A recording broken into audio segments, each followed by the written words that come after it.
My name's Emily, and if you're expecting a story about fairy tale princesses, you're in the wrong place. My life started pretty standard. I was born to Joe and Linda, just a regular kid in a small town where everyone knew your name, or at least pretended to. My dad, Joe, was the local go-to guy for any car trouble. His hands were always stained with grease, but he had this smile, the kind that made you think everything was gonna be alright. Mom, Linda, she was part-time at the library and the rest of her time was all about making our little world better. Remember, kindness costs nothing but means everything, she'd say, dropping one of her pearls of wisdom while I was trying to figure out my math homework. Our house was nothing fancy. Imagine a cozy little place that always smelled like something was baking. That was us. Not rich, but not wanting either. Life took a hard left turn when I was 10. My parents were driving home from their anniversary dinner when it happened. A drunk driver. Just like that, they were gone. I moved in with Aunt Sarah after that. She was Dad's distant cousin, lived in a house that seemed to creak and complain more than it stood. Aunt Sarah was a tough cookie, worked odd jobs to keep us afloat. The house, it was like time forgot about it, and fashion? That ship sailed long before it reached our shore. My clothes were hand-me-downs from a time when Aunt Sarah thought bell-bottoms were a revolution. Kid, you gotta toughen up. World's not gonna hand you anything on a silver platter, Aunt Sarah'd say, her voice rough, but not unkind. We'd sit at the table, an assortment of mismatched chairs, and eat whatever concoction she'd managed to put together. Money was tight, but Aunt Sarah always made sure we had enough. Thanks, Aunt Sarah, I'd mumble, pushing food around my plate, lost in thoughts of what could have been. Moving in with Aunt Sarah meant a new school and a whole new set of problems. My first day felt like walking into a lion's den wearing a steak suit. The school was bigger than my old one, and it buzzed with the kind of energy that made my stomach twist into knots. I remember standing at the entrance, clutching my bag like a lifeline, when I first saw Jessica. She had that look, like she owned the place. And in a way, she did. "Who's the new girl?" I heard her ask, her voice dripping with a mix of curiosity and disdain. Her friends shrugged, their eyes scanning me like I was some exhibit. "Looks like she got her clothes from the lost and found," one snickered, and they all laughed. I wished the ground would swallow me whole. Classes were a blur. I tried to keep my head down, but Jessica made that impossible. "Hey, thrift store, answer number 4, she said loudly in math class, making everyone turn to look at me. I stuttered out an answer, feeling my face heat up as the teacher nodded, telling me I was correct. That just made things worse. "Lucky guess," Jessica muttered, loud enough for her friends to hear, and they snickered. Lunchtime was no refuge. I found a corner in the cafeteria, hoping to become part of the scenery. But Jessica and her crew made a beeline for me. "Look, she's trying to hide." "How cute," Jessica said, her voice oozing fake sweetness. I kept my eyes on my food, wishing I could disappear. "Cat got your tongue? Or are you just too poor to talk?" she taunted. I mumbled something about not being hungry and got up, leaving my half-eaten lunch behind. I could feel their eyes on me as I walked away, their laughter echoing in my ears. The days turned into weeks, and not much changed. I kept to myself, dodging Jessica and her friends whenever I could. Aunt Sarah noticed I was quieter than usual. "What's eating you, kid?" she asked one evening, her eyes narrowing as she looked at me over her glasses. "Nothing, just tired," I lied, picking at my food. "You can tell me, I'm not just your aunt, I'm your friend too," she pressed, her voice softer now. I shook my head, not wanting to burden her with my school problems. She had enough to worry about. "If you say so," she said, but her eyes told me she wasn't convinced. Back at school, I found a small sanctuary in the library. It was quiet, and most importantly, Jessica rarely ventured there. I'd spend my lunches tucked away between the shelves, losing myself in books. One day, while I was reading, a boy from my class, Tom, walked in. He was quiet, not one of Jessica's crowd, but not exactly an outcast either. "Hey, you're Emily, right?" he asked, his voice cautious. I nodded, surprised he knew my name. "I've seen how Jessica and her friends treat you. It's not cool," he said, looking genuinely concerned. I shrugged, not sure what to say. No one had acknowledged the bullying before, let alone sympathized with me. "You shouldn't let them get to you.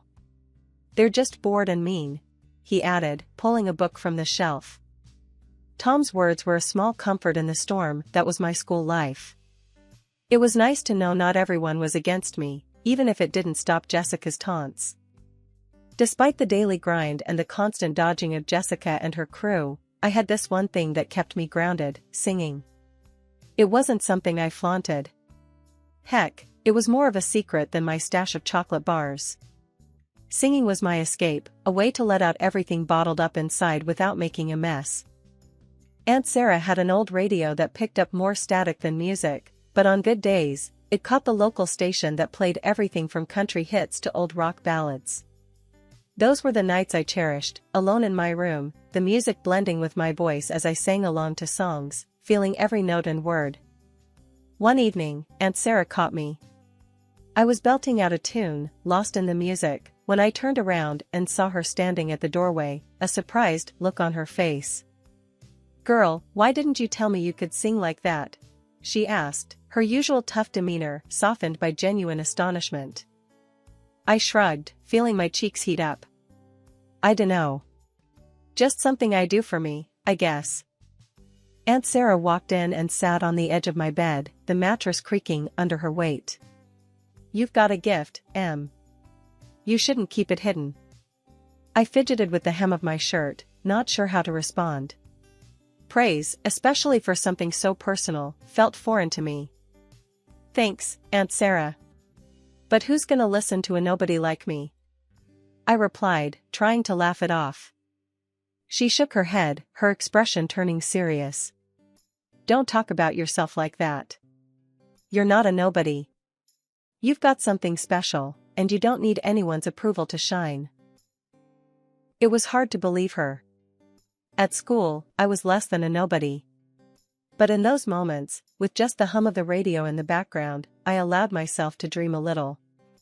The next day at school, during lunch, I found myself sitting alone again. Tom, the boy who had been kind to me before, came over with his tray and sat down. "Hey, Emily. Mind if I join you?" he asked, his smile friendly.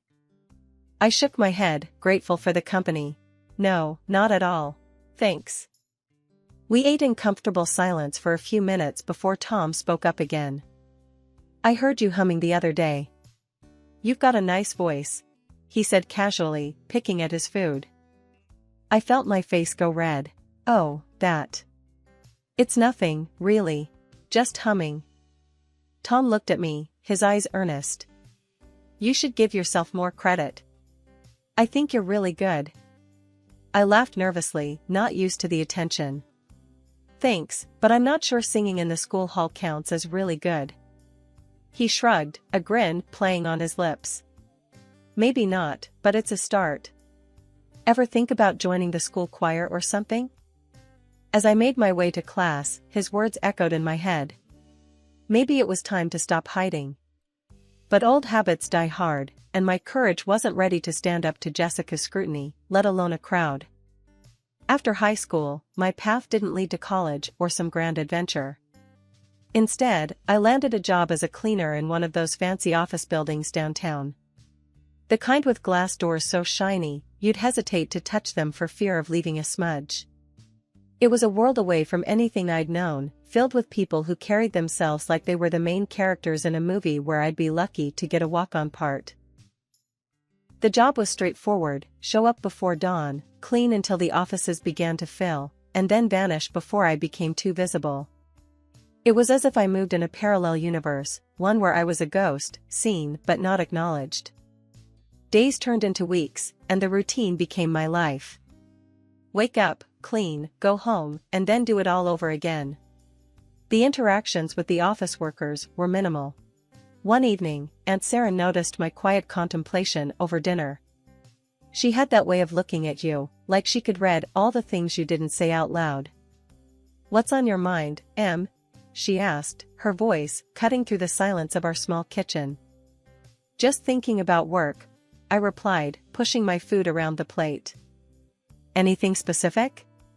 "You've been quiet lately, quieter than usual," she prodded, her eyes sharp and concerned.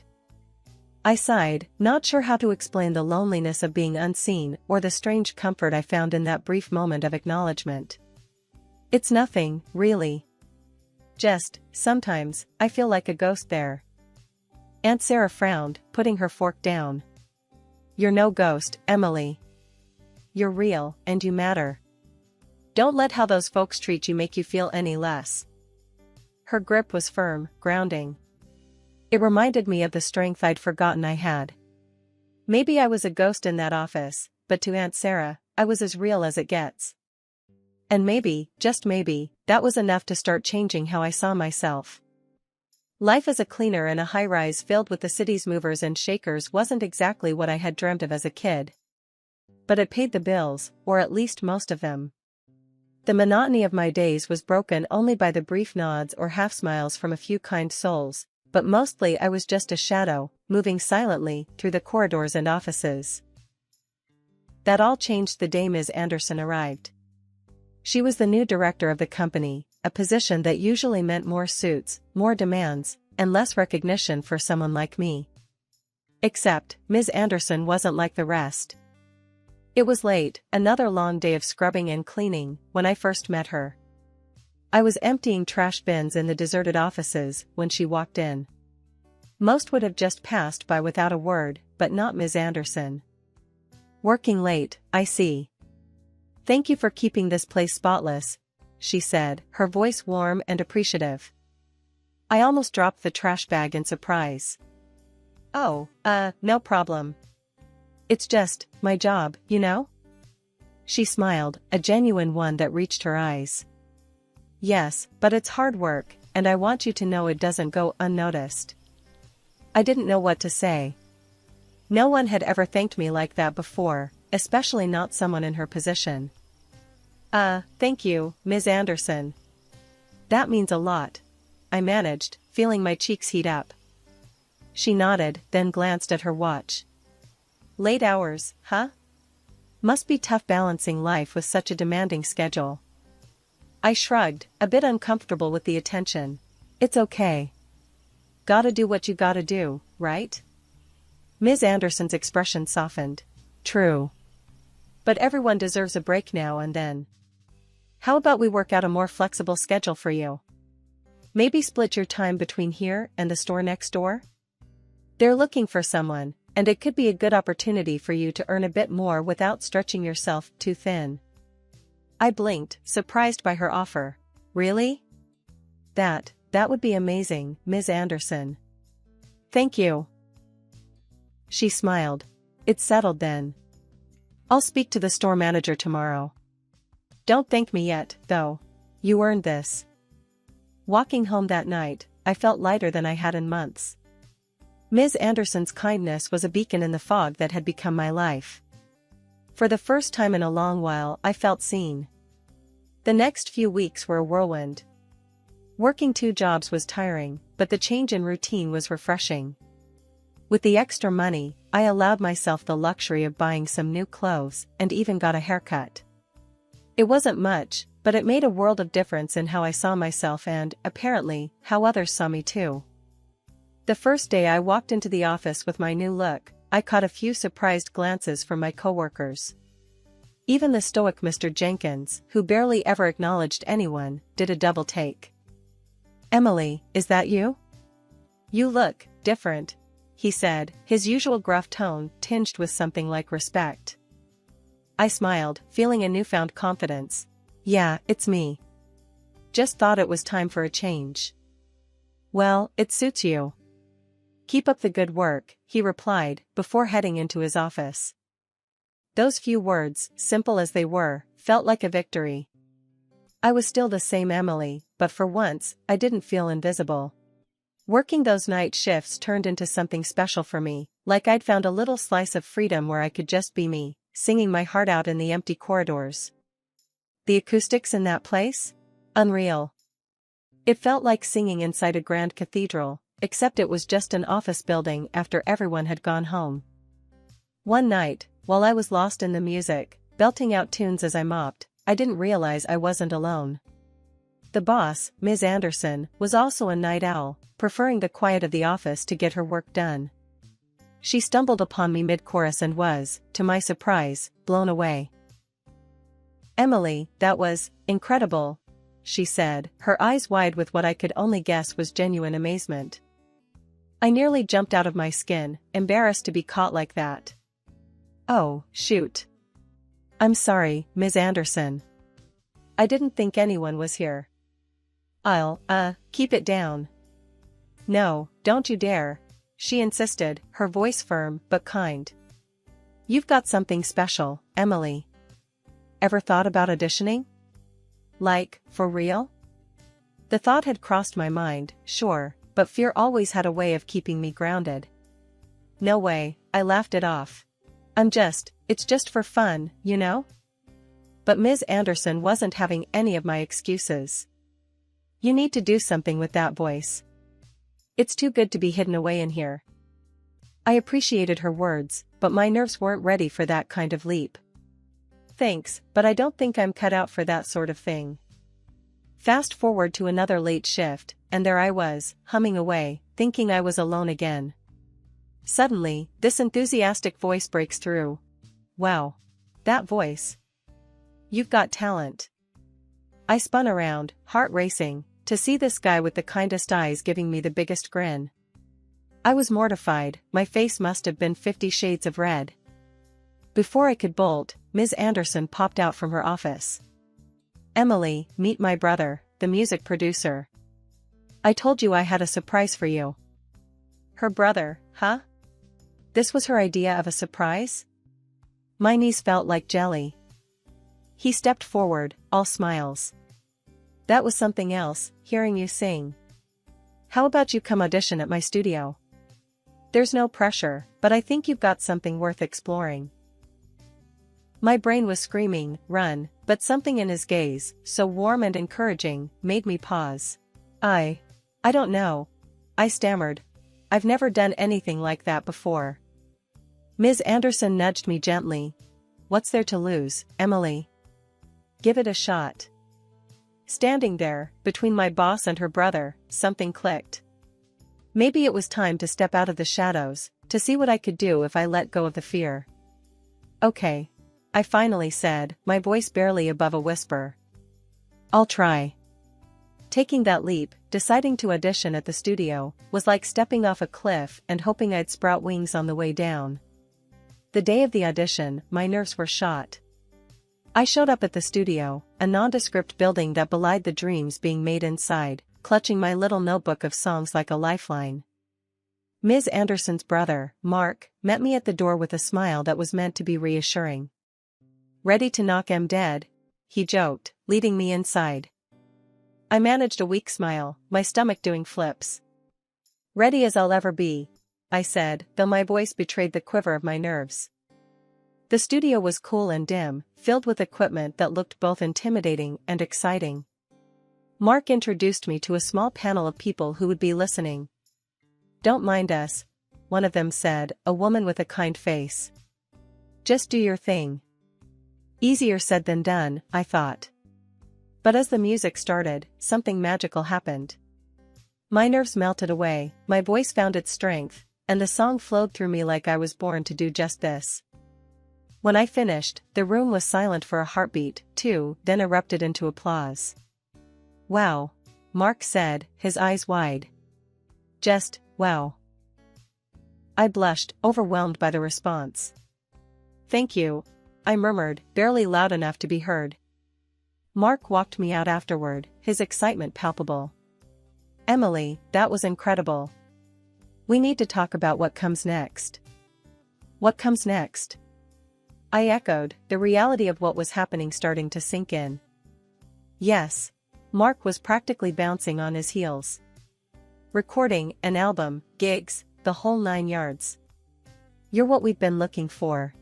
The next few months were a whirlwind. Recording sessions became my new normal. I poured my heart and soul into every track, driven by a mix of fear and exhilaration. And when the album finally dropped, it was like a bomb went off in my life. Suddenly, I was everywhere: radio, TV, online. My stage name, Erica Clark, became a byword for fresh talent, my songs the soundtrack for countless lives. It was surreal, watching my face on screen, hearing my voice on the radio, and knowing it was me they were all talking about.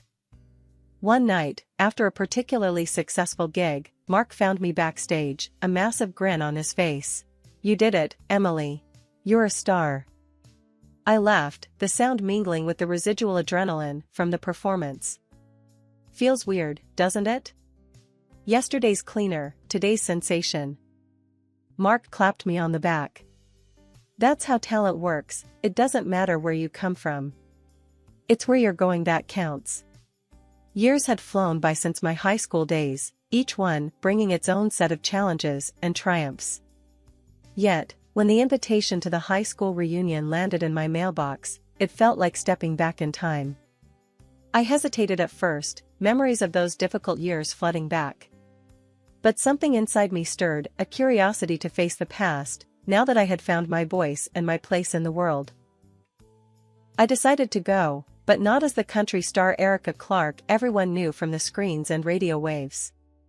Instead, I slipped back into my old, simpler clothes, the ones that reminded me of where I came from. It was my way of testing the waters, to see if perceptions had changed, to see if I had truly moved beyond the girl I once was. Walking into the reunion, the buzz of conversation and laughter hit me like a wave. I scanned the room, recognizing faces that had aged but remained the same in so many ways. And then I saw her, Jessica, the queen bee of my teenage years, surrounded by a familiar crowd. "Emily? Is that you?" she asked, her tone dripping with the same condescension I remembered all too well. "Heard you've been cleaning up, literally. Still playing with mops and buckets?" The crowd around her laughed, a harsh sound that once would have made me shrink. But I stood my ground, feeling a smile spread across my face. "Actually, Jessica, cleaning's honest work. Not everyone's lucky enough to find something they love doing." A murmur of surprise rippled through the onlookers. Jessica's smile faltered, her eyes searching mine for a hint of the girl she used to torment. "She didn't find her." "And what about you, Emily? Any dreams come true, or are you still living in your fantasy world?" she prodded, her voice laced with mock concern. Before I could answer, the room's attention was diverted to the entrance. Mark, my producer and now husband, walked in, his presence commanding and assured. The room went silent, every pair of eyes turning to him, then back to me in disbelief. "Sorry I'm late, love," Mark said, his voice carrying easily over the sudden quiet, reaching for my hand. "Traffic was a nightmare." Jessica's mouth hung open, her composure slipping. "Mark Anderson? A famous music producer?" "Your husband," she managed to squeak out, her eyes wide. "Yes, my husband," I replied, my voice steady and clear. "And my partner in more ways than one." Whispers filled the room, a mix of shock and awe, as people started putting the pieces together. "So Erica Clark is our Emily? That Erica, the country star? Damn me, Erica Clark herself and her husband." I felt a surge of pride, not for the fame or the success, but for the journey that had brought me here, to this moment of undeniable truth. Jessica stepped forward, a false smile plastered on her face. "Emily, I had no idea. I'm happy for you. Maybe your husband could listen to me sing sometime? I've been working on my voice." The irony of the moment wasn't lost on me. "Jessica, finding your voice is about more than singing. It's about who you are, standing up for yourself, and not tearing others down. As for singing, well, maybe start with singing for yourself, not for what others can do for you." Her face fell, the reality of my words sinking in. The crowd around us began to dissipate, conversations resuming, the moment of drama fading into just another reunion story. Mark squeezed my hand, a silent message of support and love. "Ready to go?" he asked, his gaze warm. I nodded, taking one last look around the room. "Yeah, let's go home."